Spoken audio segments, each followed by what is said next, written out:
Welcome to Let's Be Real Sports Podcast, presented by Let's Be Real Media. Watch us live on YouTube and Twitter, and follow us on TikTok and Instagram at LBR_media. Also, subscribe to us on any podcasting platform. What's going on? BLJ here, the best hype man in the NBA. Man, I'm here with Let's Be Real. Tune in. Hello.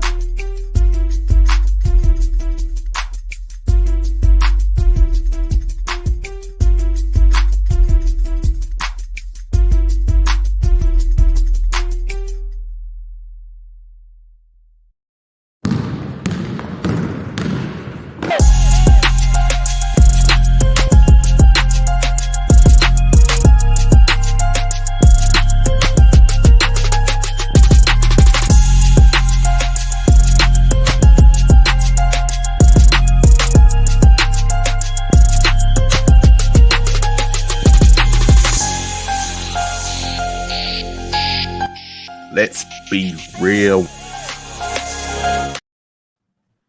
We back. Been a while since all five of us been on here. Let's Be Real Podcast. How everybody doing? Man, we're good. Everybody looking healthy. Everybody looking, like the typical five. It's good to see y'all. It's good to be back. It's good that all of us is here. What is good? What is good? Well, it's almost midnight. I'm just playing. Starting five. I'm sorry. The Star Fat back in the building. Of course, y'all know me, P Shark, Tev, Skylar, Trevor, and Sheedy.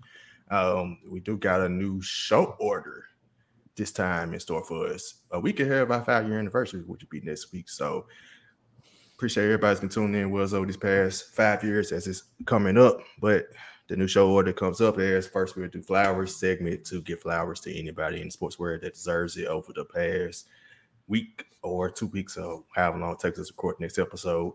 Next up be main Entree. We always went by the fattest sports podcast in America. So that's what that segment. It won't be about food. It'll be like the main sports topic of the show. Oh, you think?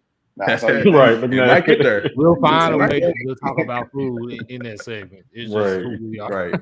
It just might get there. But after that, we go to Would You Rather and Real Talk segment. So Would You Rather is segment we already do wherever, would you rather between this or that.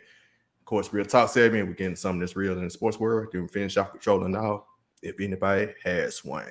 But of course, as always, remember to follow us at LBR_media on any social media platform and subscribe to us on YouTube and on any of 11 different audio podcasting platforms. But without further ado, let's get started with our first segment with the flowers. Who deserves the flowers, man, this week? I know I got mine. I think you should go with yours. I think you should start with yours. You kick us off. I know it's been a couple weeks. And Denver Nuggets still need their flowers. I'm still keep on because a lot of people, I'm not gonna say like so much disrespect, but it's just like you hear people talking about the finals were boring, and I didn't really hear this much, but I heard people say that they play lower seeded teams, right? After everybody picked Phoenix to beat them. By the way, after everybody picked the Lakers to be a 7 seed and get as far as they did and beat the Denver Nuggets, only to get swept. Then you get to the finals, the Miami Heat beat a 1 seed, a 2 seed, and they beat the top 2 teams in the East Conference. So like, give these folks their respect. Jokic won back-to-back MVPs. People started to doubt him. He showed you why he probably should have been 3-time MVP, right? And he got the Finals MVP, the grand award. Jamal Murray showed you that the bubble wasn't a facade. That was really him. He just got hurt the next 2 years, right? And Jokic showed you that all he needed was Jamal Murray back, right? And of course, other moves. You got Bruce Brown in there, KCP, Christian Brown, which I still Brown. Wait, it's pronounced Brown, so we'll spell like Brown, but we go as Christian Brown. His mama called him Brown, we're gonna call him Brown. Right. There you go. Got Casper, aka Aaron Gordon from it's a name on Uncle Drew. Got him out there. Hey, I mean, shout out to them. Hey, shout out to I got Jalen. Want to try to get him on the episode for him to get them the flowers. But man, shout out to Denver Nuggets. They're gonna always get their flowers from me.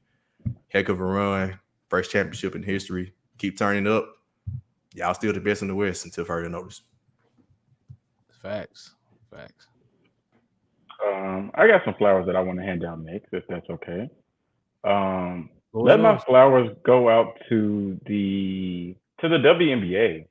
for an amazing start to the regular season. I feel like for the most part, most of the games there's been a channel that you can be able to watch the game on, whether it's ION, whether it's ABC, whether it's ESPN, whether it's Amazon Prime, whatever the case may be. They've done a really, I think, in my opinion, a really decent job of making sure that the games are accessible. I know I've watched quite a bit of WNBA this season. I'm pretty sure you guys have too. So I think what we've gotten on that league for not publicizing their stars, not making sure that, the world or the country knows who's the star in New York or in Dallas or in Connecticut or whatever the case may be. I think they've gotten out to a really good start in terms of advertising their players. So I think the WNBA as a whole deserves credit for making sure that they've been out to a really good season and publicizing it. And I also had a couple good games today I watched. So yeah, really. Yeah. Anyway, we saw the crowd at one of the games. My wife was like, "Wow, I ain't just seen like the Pack Stadium in the regular season game like that before." I'm like, "Yeah, they done well with marketing." And they just released their All-Star selection too. Yep. Mm-hmm. You brought that up, so shout out to them. Shout out. I guess there's two people I want to give flowers to. First being Shannon Sharp for what he's done in taking that leap of faith to get on TV and be what I want to say. He was the catalyst that really drove the show. We didn't turn in because of Skip Bayless. We turned in because of Shannon Sharp for 7+ years. And now he's going to be willing to call his own shot when it comes time. And he's going to get the money that he deserves and whatever show he actually would like to do as well. The other person I want to give flowers to is Monty Williams for getting the contract he's gotten and making sure his wife is taken care of for everything.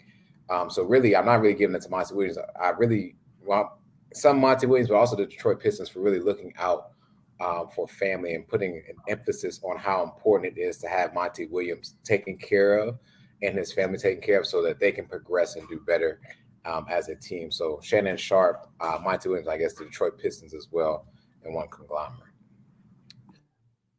Well, for me, I just like to give flowers to all of our childhoods right now. If you grew up in the early 2000s or to the mid or late 2000s, you know about Slam Ball. For those that don't know, Slam Ball will be back in the next couple of weeks. They just inked a deal with ESPN, so big shout out to all of our childhoods. It's slowly but surely trying to make its way back.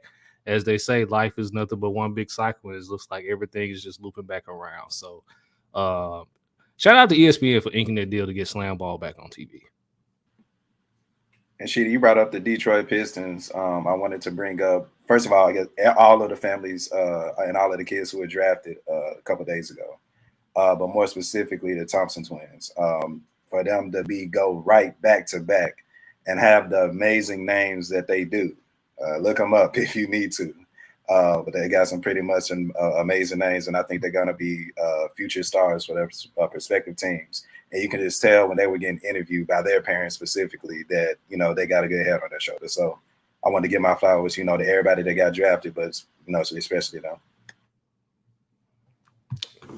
Cool, man. Like I said, man, flowers. Going to keep positivity raining. We got the real topics. We get on people. We get on people's heads. We get our little trolling in, but also got to give our flowers to when it's due. But before we move on to the next segment, let's get a word from our sponsor at BetStamp. Sports betting has rapidly risen in popularity, and I want to connect you all with the opportunity to get started or get ahead. Having multiple sportsbook accounts is the simplest way to maximize your profits, and there has never been a better time to sign up. When you visit our page, betstamp.app/LBR, you'll be connected to all the sportsbooks in your region, along with the review of each platform and its unique benefits. All these sportsbooks have valuable sign-up offers for new users, and when you register through our link, you will automatically receive the top offer at each one. When you use multiple sportsbooks, you ensure that you can always access the best available odds, which is key to successful sports betting.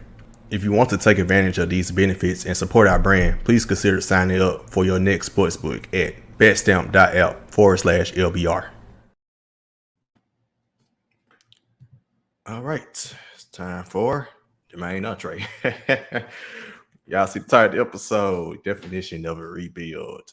But are the Washington Wizards even rebuilding? Is there something beyond a rebuild? But let me go over everything they've done last week. They traded Bradley Beal, Kristaps Porzingis. Basically, that's the main pieces. Their top two players. They traded them. This is what they all got back in these trades surrounding these two, including getting Chris Paul in Washington and trading him in the same cycle. They received Tyus Jones, Jordan Poole, Landry Shamet, Danilo Gallinari, Mike Muscala, Ryan Rollins, 8 second-round picks between 2024 and 2030, 4 first-round pick swaps between 2024 and 2030, and an extra 2030 first-round pick straight up. The Washington Wizards, did they get the biggest bang for their buck in these trades? Hell no. Hell, we gonna keep it simple. Hell no. Well, you got Rudy Gobert, who got 5 first rounders, and you couldn't get one for Bill or Porzingis? They got exactly one. They got 4 pick swaps. Pick swap, cool. And they ain't even their choice. It's the other team choice. It's their choice to say, hey, I want to swap this with y'all. Now, you know, in the Bradley Beal deal, you do know like Bill held all the cards to that, right? Because Bill had he had that no trade clause. So he basically could have said, nah, this doesn't work for me. We giving up too much. Nah, this doesn't work for me. I'm not getting a lot in Phoenix. So yeah, we've probably seen the last of a no trade clause in the NBA. I'm just gonna keep it 100 there. I like that. Did I get one? Did I get one for Chris Paul? What, no trade clause? No, first rounder. No. I think for what Chris Paul getting in the first round. Let me check again. That's what I said. They did. crazy. I think they did. Hell they did get the first in the them. answer, So in the Chris Paul Pacific deal, they got a 2031st and a 2027 second. So yeah, they did get the first in the Chris Paul. So one first. They got one. 6 years from now. One first 6 years from now. Pick swaps might not even be in the lottery. Or even in the first round period, if you really just want to keep it a buck.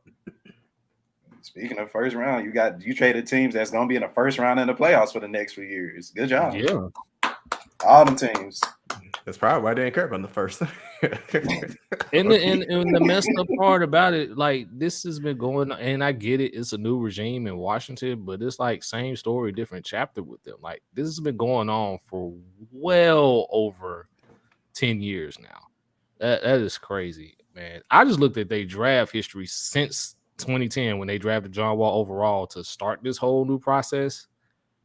It wasn't looking too good. Like outside of John Wall, Bradley Beal, nobody else really panned out in Washington unless either they left and they did something somewhere else with Rui and Otto Porter, or it just hadn't even panned out at all. Can I ask y'all a question? And I want y'all to be real dead ass. Is Michael Jordan cursed? No. I'm trying to figure out how. Because I think this the theory, and I kind of credit Skip Bayless a little bit with this. And he might not be the original person that said this, but great NBA players don't make good coaches and good GMs. It's just that simple. True, but he was a player, and ever since then, I mean, Gilbert Arenas gave him 3 years before he did his situation. But ever since Jordan joined the team, they ain't done shit. They've been mid. Ever since he became the owner of the Hornets, they ain't done shit. They've been mid. To be fair, what did they do before Jordan? Well, I'm glad you asked. Me and Nita can tell you that, but you take the floor. So he said 10 seasons. Out of 20 seasons, they missed the playoffs 12 of those seasons. In none of those seasons did they get past the second round. They haven't seen the final since 1979 when gas was lower than $1. What is the rebuild? Nice. And then on top of that, no, I'm not. I gotta get off my soapbox about this one. I am so sick and tired. I gotta adjust these glasses of people telling me that Bradley Beal is a top 10 player. He is not even a top. Thank you. He's not even a top 10 player in the West. He's not a top 10 player in the East. You can go to freaking Taiwan. He might be over there, but he's no top 10 player. So I'm tired of that conversation. I'm tired of this. Is he a top 10 in his position now? No, they have a better version of him already in Phoenix. His name is Devin Booker. Now, What? I'm not gonna say he's not his top 10 in his position. Yeah, Now, he I'm probably- not Let's gonna think disrespect about that that. now. We Let's disrespect him I'm like not that gonna now. let you be disrespectful. But I'm not. No. top 10 no. players, like Who, I mean, Joker. to anybody's credit, who's ever called him a top 10 player? Oh, there's Apparently- been enough that I've seen. On apparently- Twitter. Y'all seen that BS? I have I've seen seen it. it. You see some strange Y'all stuff be on seeing Twitter. the most random evil tweets Well, on Twitter. Like, well, y'all this is- algorithm sucks. Well, we're Yeah. gonna get to this in a moment because I've got that people algorithm talking sucks about the same way the Grizz Grizzlies Twitter, Grizz algorithm shit. sucks. Yeah. But the rebuild for the Wizards was never there because there's nothing to rebuild. There's no foundation for them. They don't have anything to grow off of. The honest opinion about this, I actually like it for the Wizards. They have nothing to lose at this point. This is like the Utah Jazz of last year. Utah Jazz had nothing to lose. And yet again, at plenty of times during the season, you know, up until maybe the trade deadline, there were times when the Utah Jazz were the first place team in the West. Now, I'm not saying the Wizards are going to be the number one team. I'm not saying that at all. But I like it for them as a breath of fresh air. I feel like they were handcuffed by Bradley Beal, to be honest. But in that same vein, this is not a team to bet on to make anybody's playoffs at all. I love you, Tyus. Jordan Poole, you probably go get the scoring record this year, and nobody else going to score over about 7 points with you. But it's not going to happen. They're going to be rebuilding until we all find God in heaven. And then maybe the Wizards will make it to the Eastern Conference Finals. But until then, I don't see it. I just had the random idea in my head. I don't want to say it. Skylar, take, please go. So I want to answer. I'm going to answer two questions. I'm going to answer Tuke's question: Is Michael Jordan cursed? And if Michael Jordan's cursed, damn it, I would like to be cursed as well. Regardless of what he's done as an owner, what he's done as a GM, I promise. You know he got to sell the team because of gambling, right? It's okay, because if he's cursed, I would like to be cursed as well. I would like for people to be standing outside, 45-degree weather, 100-degree weather, standing to get my shoes. If that means being cursed. You need a therapist. It is. He was always raised on ego. Right. So Sharky, pull the question back up. So now I want to answer this question here. Are they rebuilding? Hell no, they're not rebuilding. The better question is, are they tanking? That's what they're doing. That's what they're about to start doing. Now, no part of me feels bad for the Washington Wizards. Nothing about me feels bad for them, because I said when Bradley Beal got that contract, I think most of us said this years ago when he got the contract, I guess 2 years ago, for what? You extending Bradley Beal does what for you? Because you had already seen what Bradley Beal can do for you. And we all have not been on this podcast in quite some time. So maybe the people that are just joining us may be new to this commandment. But when somebody shows you who they are, believe them. That's just what it is. And so people in the comments have said he has won nothing. I'm not discrediting Bradley Beal, because Lord Jesus, the man can shoot. When he plays, he can shoot. He's really good when he's playing, but he just did not consistently give you, a 65, 70, 75, 80 game season. He just didn't give you that. So why go into negotiations with him to give him that contract, but then not only to give him that contract, to give him a no trade clause, which then puts you in a situation where you are today. Ladies and gentlemen, I don't feel bad for the Washington Wizards. They're tanking more so than they are rebuilding. That's where we at with it. I mean, if they were tanking, they could have at least been gotten. So I mean, I know they had the 8th pick this year, but if you want to keep it a buck, if they just let Bradley Beal walk at the end of that deal and just tanked last season, they probably could have been in contention for Victor. That would be smarter. That would be much smarter. But now we probably would have found God, Jesus, Allah, whoever of all the higher powers at this point by the time the Wizards are competing again. But yeah, I have no remorse for them either. So it is what it is. Yeah, the no trade clause is what really messed them up. I mean, you could sign to the deal, take away no trade clause, you actually get something of value back for him. You really didn't get what you were supposed to get back in value for him. But hey, I don't even think they're rebuilding. I think they're building. Take out the RE. Like she just said, where have they won even before, 1990s, 80s? Like they've been rebuilding since I've been alive. So they're building. I think they've won what maybe two first round series in that 20-year time span. See what you just said? Maybe one or two. Maybe I don't know. one or two? I'm not even going back through that math. I remember they made trash. I remember that one year they made the second round with John Wall, Bradley Beal, Otto Porter. That's one. They had a lot of hype going to the next season. Then I think John Wall and Bradley Beal both got hurt. And from that point forward, it's been downhill. It's been downhill. Yep. But too, you say you're trolling now. You can't wait to the end, or it got to be doing this segment. It's concerning the Wizards. So that's why I said it. That's why I said now. And I know we kind of changed. Let it rip, man. Go ahead. The Washington Wizards owners have this aura about them to make them this player type of just organization. They're mid on the court, but Bradley Beal was going to stay there for a reason. Gilbert Arenas, if he didn't do what he was doing, he would have been there for a reason, and they was going to get paid bukus of money. I say all that to say that they did all of what they did to get Michael Jordan. What if they doing all this to get LeBron James and Bronny with them? Gilbert came after MJ, right? No. That's what I'm saying. I'm saying, like, if Gilbert wouldn't have done what he done, he would have been like, he would have stepped, continued. Gil got the bag before the stuff transpired, right? Okay, I'm just trying to make sure. I'm just trying to understand. But the fact that the owner was willing to give them that bag, and continues to build that bag, is like he don't care as long as the star players taken care of, so on and so forth. People coming to the games, you still appealing to Washington, which is pretty black community as well. It's a pretty okay situation to be in if you're a player. Now on the court, that's a different story.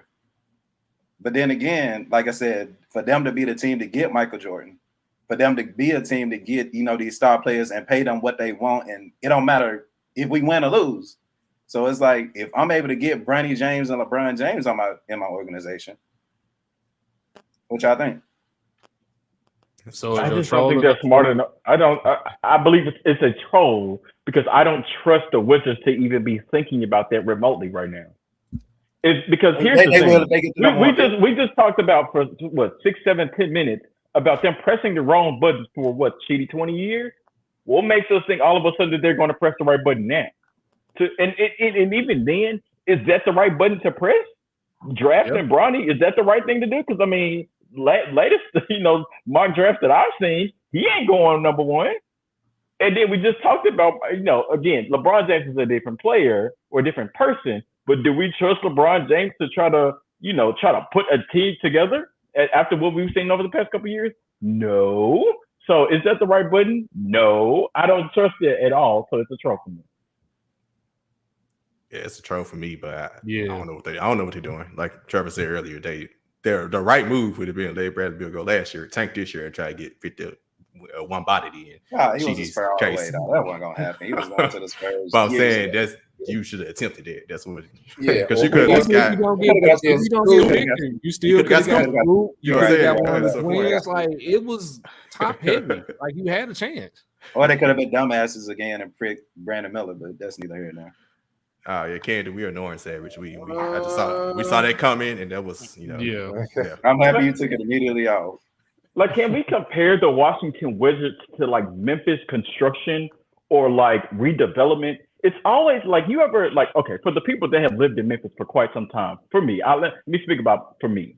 There are times where I'm on 240, I'm on 385, I'm on Highland, I'm on Poplar, wherever in Memphis you may be. And they doing like random ass construction or random ass building. And you're like, what are y'all doing? And why is it taking so long?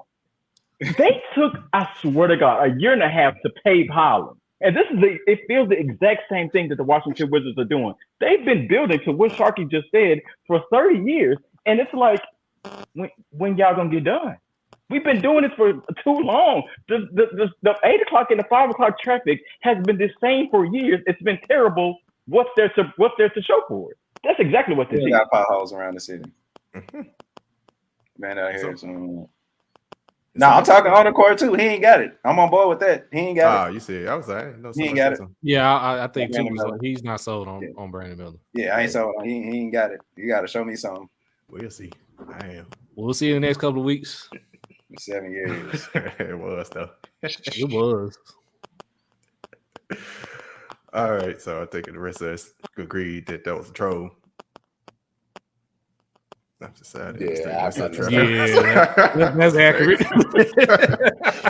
I eat the Washington Wizards. I eat the Washington Wizards.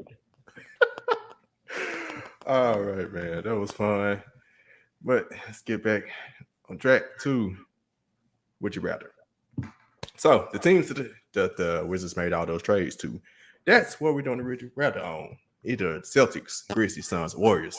So after these trades, the Grizzlies received Marcus Smart. They traded Tyus Jones and 2 firsts for him in the 3-team deal with the Celtics and the Wizards. The Celtics got Porzingis and 2 firsts from the Grizzlies, and all they sent out was Marcus Smart, Gallo, Muscala, and a second. The Warriors got CP3. They sent out Jordan Poole, Ryan Rollins, the 2030 first and 2027 second. And the Suns got Bradley Beal, Isaiah Todd, and Jordan Goodwin. And they sent out 4 pick swaps, 6 second-round picks, Landry Shamet, and CP3. Which one of these teams would you rather have after those however many trades it took to get these players on these teams last week? Who's first? Is it on me? I'll go first. You got it. Because I'm going to go Celtics only because as of right now, as of today, Draymond is not back on the Warriors. I'm going Celtics based off what I've seen the past, let's call it 2 or 3 years. I've seen the Celtics in the finals. I've seen the Celtics make the Eastern Conference Finals. Technically, really, they should have been in the finals. But, you know, with bad shooting, with bad execution, and a better team of the Miami Heat, they did not make it to that. And so because of that, I'd rather trust the Celtics going into the next year versus, call a spade, the Grizzlies who somehow, some way can't seem to get things right in the regular season and in the postseason. And, you know, there's things that I believe within the Grizzlies roster that I still believe needs to be fixed. That the Suns who have Sharky, Took, Trevor, and Skylar coming off the bench, you know, I definitely understand you got Devin Booker. I understand you got Kevin Durant. I understand you got Bradley Beal. But here's my thing. Kevin Durant, as great as a basketball player that he is, has not proven to me that he can lead a team outside of the Golden State Warriors. And so because of that, and because I know he's getting up there in age, I don't trust that either. And the Warriors are not, I guess in my opinion, they are not done with the roster. I don't expect Chris Paul to be on the roster come day one. That's just me. I've heard rumors that they're going to bring Draymond back. If that's the case, then I probably will lean to the Warriors a little bit more. But right now, he's not on the roster, so I'm going to go with the Celtics. I want to hear from Kevin Durant fan now. That was a good segue. Go ahead, sir. Yeah, we know I'm gonna disregard what he just said about Kevin Durant because that'll be a whole nother segment for a whole nother day. But if I were to pick between these 4 teams, Draymond Green said it best: when Dylan Brooks lead a team, that's when the dynasty starts. And I truly believe that. One player that I wanted over the offseason to bring that toughness, to bring that tenacity was Pat Beverly for the Grizz team. You just got him 2.0. You know what I'm saying? He was supposed to retire Boston Celtic because that culture, and he brought that culture, that dog mentality to the Celtics. Now you take that away from him, I think the Celtics may take a step back, even though they got better players. And, you know, Larry Big Bird, that's what Savage called him. Larry Big Bird had a great season last year. We on this podcast have the commandment to say, hey, if a player show you who he is, believe him. He had a great season last year, but is he going to stay healthy enough when the Celtics need him most? Let's see. But I said the Grizzlies, I can't go with the Suns because that's too much money for 4 players. Because where it is, they're about to get 8. There's also rumors saying they're about to get, try to go. They at this point got for old veterans like, a Derrick Rose or a John Wall. You know what I'm saying? I can see one of those players being out here as well. And I think those are the rumors out here as well. But, I like that team, but I like where the Grizz are. I like the fact that Ja Morant won't be playing the next 25 games. I like the fact that we I was traded. about to say what? I was like, Oh, got breaking news on Yeah, but I like the fact that Ja's not going to be playing and the fact that we traded ties because it's literally. I've been saying it for the longest. I think the Grizzlies are going to take a step back this season. And I kind of want us to because if we're not able to get everybody we wanted, we've been wanting the Bradley Bills of the world. Now we can't get him. He just got traded to Phoenix. The Jaylen Browns, he about to sign a big contract in Celtics. So it's like nobody really wants to come to Memphis. We got to do what the Warriors did and go through the draft. Granted, granted, that's another talk for another conversation of some questionable picks, but I could see a top 5 pick being right for the Memphis Grizzlies. I do expect us to take a step back to take that leap forward. That's what I'm expecting for the Grizzlies. And I would love, y'all know me, I love a challenge. I love to be in control of that. For me, man, the answer is clearly the Grizzlies here. The Celtics. All right, now. The Celtics still do not have a point guard at this point in time. And they got one. Who? Because I can tell you right now, they're 5. They're projected 5. Man of the year. They just tried to trade Malcolm Brogdon to the system. I believe he's a free agent this year, so he's probably not coming back. So your 5 for the Celtics right now is going to be Derek White, Jason Tatum, Jaylen Brown, Kristaps Porzingis, and Robert Williams when he gets healthy. And question for everyone: when's the last time Kristaps Porzingis has played meaningful basketball? Like, granted, he was healthy last season for the Wizards, had pretty decent numbers. I think he averaged around 22 a game. But we just talked about the Wizards ad nauseum. The Washington Wizards weren't going anywhere. So, is Kristaps Porzingis going to be the guy that you can count on to actually either duplicate what he did in Washington in Boston? Phoenix, they just got too much money tied up. And it's the same thing to Skylar's point with KD. I agree 100%. It's not even. I've seen it in Oklahoma City. So, and I just ignored it until now. When, again, to what we say, when folks show you who they are, believe them. It's just that simple. Then I'm hearing they're trying to flip DeAndre Ayton for Tobias Harris. So I don't know what's going on in Phoenix right now. The Warriors pretty much are just trying to hold on to what could possibly be ending with this Chris Paul deal. It's almost like the Rockets getting Charles Barkley and Scottie Pippen type of deal, or the Lakers signing Karl Malone and Gary Payton. I just don't see how this thing is going to work for Golden State unless they're not done. But we'll see what happens when free agency starts. So that just leaves the Grizzlies at this point. Getting Marcus Smart, getting that veteran presence in the locker room is going to do wonders. Do I see this being maybe the end-all, be-all to probably push Memphis over the top? No, they still got to address who's going to be their starting 3, or they just play small. They still need some more. Could definitely use a little bit more shooting as well. But for right now, if I had to choose out of these 4, it would definitely be Memphis. Yeah, the team of the 4 teams mentioned, I think the Celtics have the best track to get to the finals of these 4 teams.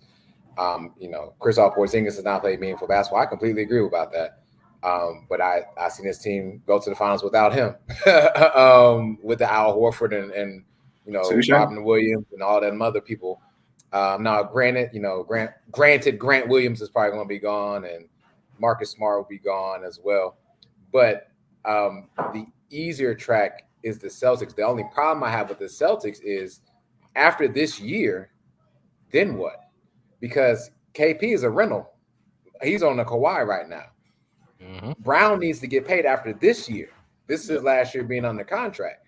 So actually, in totality, of all these teams, I actually agreed I'd rather take the Grizzlies. I believe the expectations are not as high as the other 3 teams that are mentioned.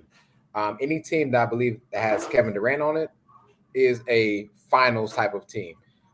If you have Steph Curry, Klay Thompson, the Warriors, that's a finals type of team. The Celtics have proven to be finals contenders. The Grizzlies, we ain't came out the second round yet, right? So that's something I would actually be more on board with the Grizzlies, and knowing that actually, when you sign John Morant again, or I'm sorry, not John Morant, Desmond Bane, the more money that'll be able to fluctuate because you don't have to pay as many other people as well. I love Marcus Smart here. Another tenacity. I'm not truly in love with it. I feel like there's still maybe something else missing, but maybe that happens before the trade deadline. Maybe that happens in the next offseason. But to Tuke's point, I'm not really expecting a blowout season. I'm not expecting the Grizzlies to be the number 2 seed as they've been in these past 2 seasons, unfortunately. And I'm sorry, Grizz Nation. I don't care if it's Santi Aldama. I don't care if it's Big John. I don't care if it's Kenny Lofton Jr. I don't care if it's Chris Lofton Jr. I don't care what Lofton you want to bring from the Cleveland Indians. I don't care. They're not going to be that good. And so please go ahead and be okay with possibly being a play-in team, if not a lower seed team. But we can kiss that second round. I mean, that number 2 seed goodbye. But it's called about room for growth. So I'm all there for the room for growth. This last trade deadline really convoluted the West. When you sent KD, when you sent Kyrie, when you sent all these, you sent Bradley Beal, you sent some stars from the East to the West. And so it makes the West more challenging where, like I said, the Celtics, I mean, come on now. They're going to keep beating the dang on 76ers. Who cares about them? And then it's between them, the Heat, and the Bucks. Whereas when you go to the West, there's at least 6 to 7 teams that can compete to keep going on and on and on. Whereas the East is maybe 3, 4 at the very, very max. So give me Grizz. Right. I'll take Denver Nuggets and worry about none of the teams in the West, but I digress. The Boston Celtics, of these 4 teams, I do choose Boston for that reason, though. The West is a deeper conference. The East, you added Kristaps Porzingis, you slide Derek White over at point guard. Malcolm Brogdon, I know he got the injury concern. It's the reason why the trade to the Clippers didn't happen. Ironically, the Clippers have all the injuries in the world anyway, so he would just add it on. But but I do think they have the best chance. But the question about Porzingis' injury, right? He did stay healthy relatively last year. I think he played 65 games. So hopefully that carries over. And they've been to 5 Eastern Conference Finals in 7 seasons. So due to them being the East, I said they're the best position just immediately after these trades. Of course, the offseason is far from over. A lot of different things can happen, but I think they're in the best position. But I don't know if they necessarily solve their problem. Better late game execution. I don't think Porzingis helps that. But I think saw Mike Patton posted he'd be posted over a 3-point line. That does help them in that regard. But coaching, Joe Mazzulla got to take the next step. And for them to get a little better down the stretch and those things. The Grizzlies, I do tend to agree with like Sheedy and Tuke. 2 seed, no, and I got Fat Boy. I don't know how you say your first name, my guy, Faustinus Boya, Bad News Boya on Twitter. I know he said 5 to 6 seed. I'm thinking probably 4. I'm thinking 4 seed or right there 4. I'm thinking between 4 and 6 as well. Yeah, so around the same because Jaren Jackson and Desmond Bain probably might be all stars next year. So I'm not as worried. You got Marcus Smart in there. You're not going to be like losing like that. They're still going to be good. They're still going. The Grizzlies are a regular season team. Let's keep it a book. We worry about the playoffs with them, so they're going to take a step down in seed that might actually help them because you ain't got all those big expectations when the playoffs come. Job and Rand be back and rolling, but you got it. He said, "I said." Are we keeping that point guard from the G League, Shark? Oh, Jacob, I don't know yet. We'll find out. Summer league come up and everything. That's my thing is depth, man. I'm concerned about that. But that's like I said, another top 4. But that's why I said if off season, we'll see what else they say on the off season. I say they need to for the section. I was like free agency ain't. He said I got it. He said I got it on the first try though. Man. Come on, man. That survives, man. What's good? Yeah, the Grizzlies. That Marcus Smart. Us getting Marcus Smart was really big, but it's still another move that needs to be made. But that's just for that alone. We definitely still gonna be good. And Suns, like I said, I don't think they really got better. I think they're exactly where they're at. I think they're still the same team, which if health pending, they could have potentially beat the Nuggets, maybe. But I still think the Nuggets are better at this point in time. Warriors, I think they may have got better, but they still didn't solve the big man issue. And like I said, offseason isn't over yet. Offseason isn't over yet, but you got even shorter. And Chris Paul does help because Steph could get off the ball. He ain't got so much pressure on him. He can roam around. But you're going to be extra small. Andrew Wiggins at the 4 and Draymond comes back. He's still a free agent. They still got a lot of salary cap because they got Chris Paul's contract. So it's a lot of things left. But right now, I say this. In that order, Celtics, Grizzlies, I'd probably say Warriors then Suns in positioning.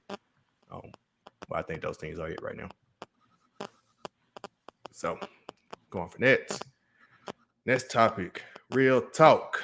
Today we talked about draft picks all throughout this episode. The value of NBA draft pick. I've been on record saying all this season, F them picks for the Grizzlies. The reason I'm saying that because they're gonna be late first round picks anyway. And late first round picks, we did stumble upon Desmond Bane. Good. That's rare. Desmond Bane, Jimmy Butler, that is rare. You don't get those late in the first round. Players that turns out to be like all-star or all-star level type of players in Desmond Bane's case. So I just want to, get y'all opinion with how much is a first round pick or any draft pick, really, all these draft picks, are they really valued in trades? Because we obviously see Washington, they value them because they really get many first back in their trades. But none of them picks are going to be high picks anyway. So what are y'all thoughts on it? Yeah, I just think whether you're talking NBA or NFL, I'm just one of those people that, like, if it's not within the first 10, 15 picks, to your point, Sharky, F them picks. Like, I just feel like if you're aggressive enough, if you're keeping your team relevant, you'll do what you can to keep good talent, to keep your stars on your particular team. And so, these people that hoard picks or things like that, it's just one of those that, like, I just feel like it doesn't do much for you. And I think you start to see now, I think call a spade, led by the Eagles, led by the Rams, led by these really good teams over the past couple of years. It's a matter of, I'm willing to trade a first round pick to get my weakness. If it's a corner, if it's a point guard, I'll do whatever I can to trade for that particular person or position that I need to help me win right now. Tomorrow is not promised to any single person. And so it's hard to find talent. It's even that much harder to develop talent. And so if you also don't have that within your team, within your organization, what's the point of parting on to these picks as well? So I honestly don't see that much of a value in picks. Now, if you were, I don't know, a team that develops well, that you can find a nail in the haystack, year over year, then I can see that. But if you're a team that doesn't do well with development, if you're a team that doesn't, find talent that well, then it is what it is. Trade that pick if I'm making a decision like that. Yeah, I think I agree with those sentiments, man. If I'm just gonna speak just on the NBA draft as a whole, to be honest and truthfully, if your pick is not in the lottery, then what's the use? Especially if you're a team that's contending. Even if you're a team that's tanking, if you're not in the top 5, if you can't find what you can find at your spot, then what's the use? Like, you really have to go out and try to compete. Now, as you get later in the rounds, it becomes a question of, okay, can this person actually help this team right now and things of that nature? And to Skylar's point, where he was talking about a team that actually does well in finding players at their position, we gotta give kudos to the Eastern Conference champions in the Miami Heat for being great at what they do as far as finding undrafted players and probably getting one of the steals in the draft with the guy from UCLA who can actually get some buckets. So if he's able to be groomed within that system, hey, it is what it is. But I just feel that once you scratch the surface and make the playoffs, it's F them picks to what Sharky said. Like, you need to find a way to take the next step in the playoffs to work towards possibly a conference finals or finals or things of that nature, or just at least just trying to stay competitive in their realm. But yeah, it really depends on where you're picking and things of that nature. But yeah, overall, it's very little value, honestly. It really just depends on the team. And just kind of piggyback on my point, I was specifically F picks for the Grizzlies. The reason why, because they got like 4 first round picks on their roster now that they're still trying to develop. Like, at some point, you run out of roster space. Either you go try to develop names, right? Either develop the guys you got or trade them for somebody that's actually going to produce. Now, other teams, some might put Christian Brown for the Nuggets. Like, other teams who are probably better at those, and not saying the Grizzlies are bad at drafting. You're going to miss. They hit on quite a bit. Brandon Clark, Desmond Bain, Xavier Tillman. So, you know, you ain't gonna hit on everybody. But like them Nuggets at Christian Brown, who another team that hit on like a later round pick that's produced like the Miami Heat, all these undrafted guys. Miami Heat with all the undrafted guys, yeah. Joker got selected in the second round. Right? So you know, Taco Bell commercial. I remember that too. Denver Nuggets are good at this. Yeah. Yeah, I guess to first answer your question about the Grizzlies after those picks, yeah, to your point, like, my goodness, are we ever like? Is this going to be a year that Z takes that next step?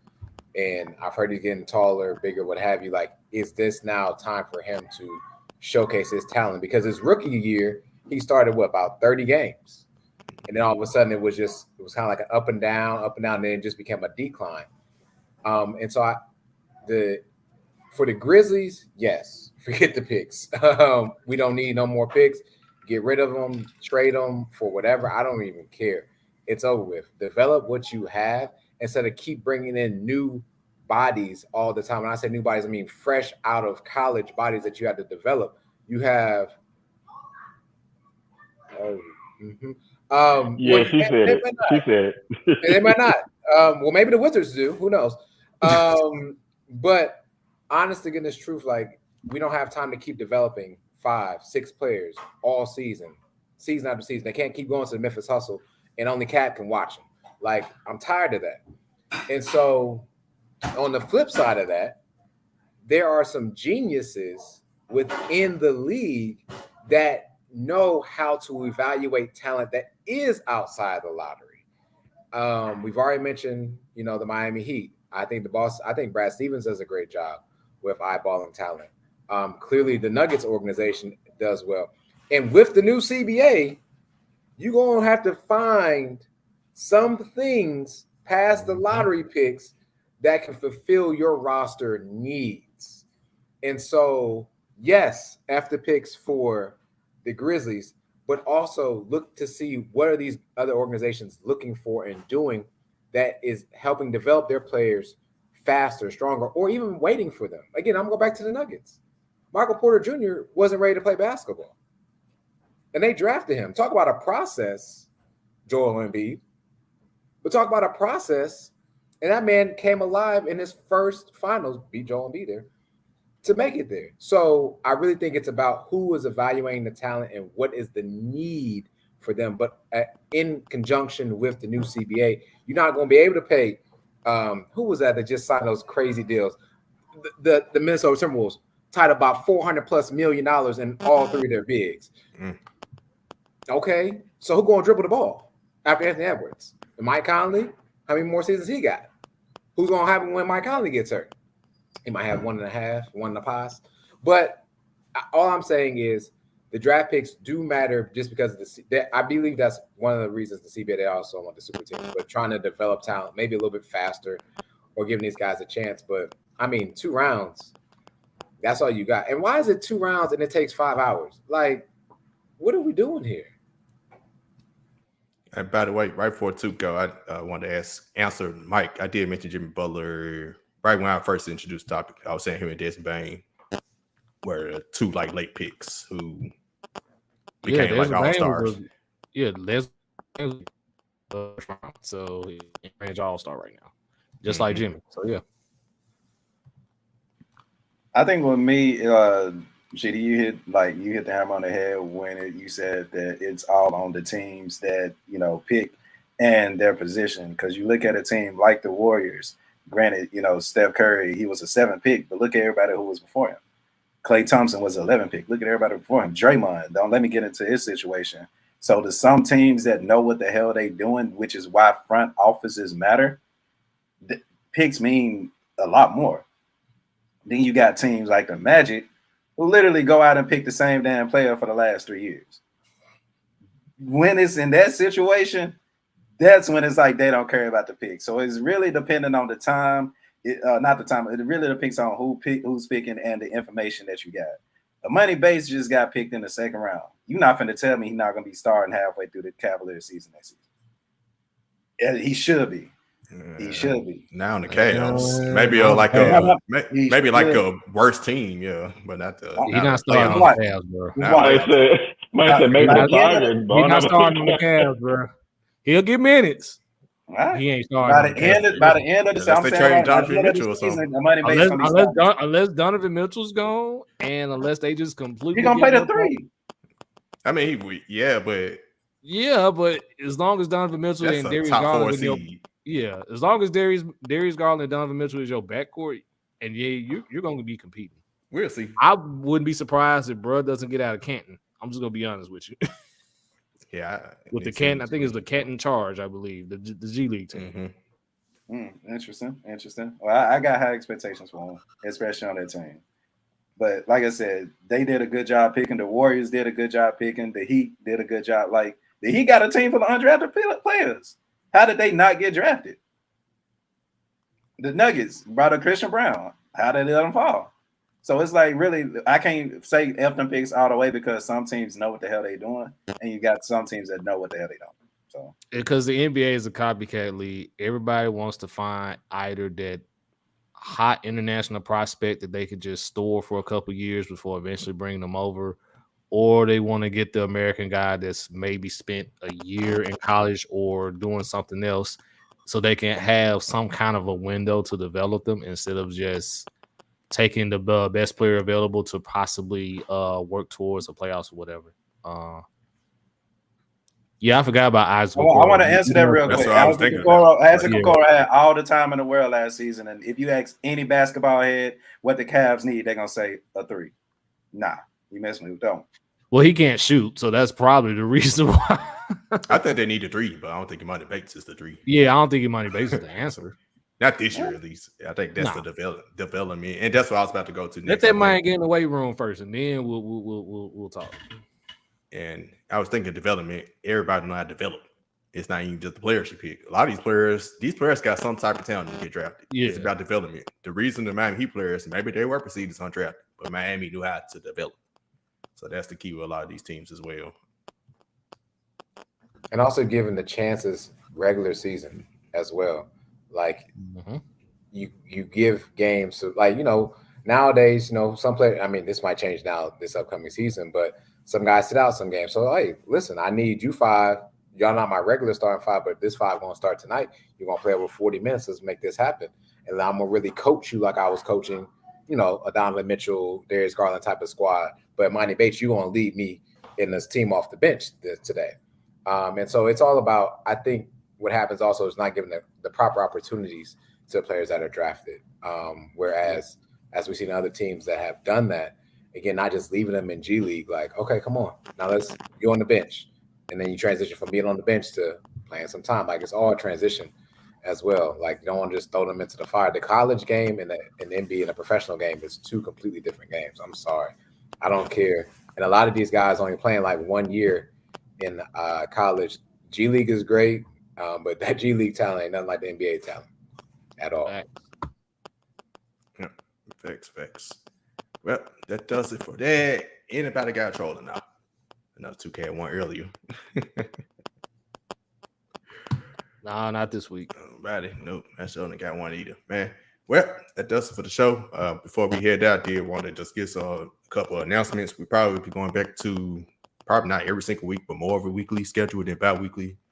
Over the next couple of months, as NFL season gets rolling, we're going to do like a divisional breakdown of each NFL division, each episode. So a lot of people are in the comments, and just anybody on Twitter, fans of other teams, these teams, I will be reaching out to get fans or people who covers teams like touring AFC South with Mike Patton.